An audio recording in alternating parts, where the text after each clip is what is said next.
দলীয় কার্যক্রমকে গতিশীল করা এবং স্থানীয় নেতাকর্মীদের সুসংগঠিত করার লক্ষ্যে মেহেন্দিগঞ্জ উপজেলা ও পৌর বিএনপির যৌথ প্রতিনিধি সভা অনুষ্ঠিত হয়েছে।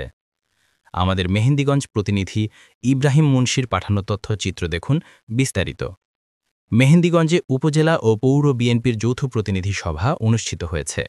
শনিবার সকাল 11টায় মেহেন্দিগঞ্জ উপজেলা মাল্টিপারপাস হলরুমে এই প্রতিনিধি সভা অনুষ্ঠিত হয়। অনুষ্ঠানে প্রধান অতিথি হিসেবে উপস্থিত ছিলেন বাংলাদেশ জাতীয়তাবাদী স্বেচ্ছাসেবক দলের সাধারণ সম্পাদক মেহেন্দিগঞ্জের কৃতি সন্তান রাজীব হাসান। সভায় প্রধান অতিথির বক্তব্যে রাজীব হাসান বলেন, তারেক রহমানের নেতৃত্বে আমরা একটি সত্যিকারের গণতান্ত্রিক বাংলাদেশ গড়তে চাই। এজন্য প্রতিটি নেতাকর্মীকে সততা, আদর্শ এবং সংগঠনের প্রতি নিবেদিত থেকে কাজ করতে হবে।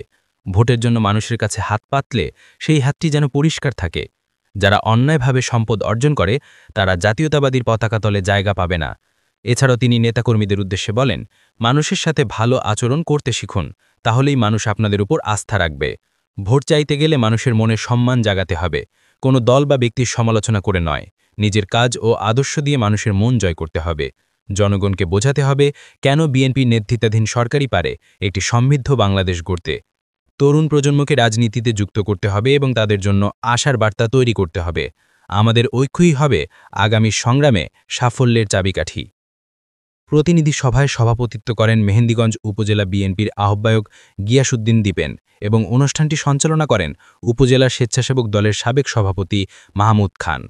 এছাড়াও উপজেলা বিএনপির সদস্য সচিব শিহাব আহমেদ সেলিম, যুগ্ম আহ্বায়ক আসাদুজ্জামান মুক্তা, বরিশাল উত্তর জেলা যুবদলের আহ্বায়ক সালাউদ্দিন পিপলু, পৌর বিএনপির আহ্বায়ক সৈয়দ রিয়াজ শাহিন লিটন, সদস্য সচিব রিয়াজ উদ্দিন চৌধুরী দিনু, বরিশাল উত্তর জেলা বিএনপির সদস্য সৈয়দ আকবর আলী এবং বরিশাল উত্তর জেলা মহিলা দলের সভাপতি চৌধুরী শরীফা নাসরিন আরও বক্তব্য রাখেন। সভায় উপজেলা ও পৌর বিএনপির কার্যনির্বাহী কমিটির সদস্যসহ সকল অঙ্গ ও সহযোগী সংগঠনের প্রতিনিধিরা অংশগ্রহণ করেন।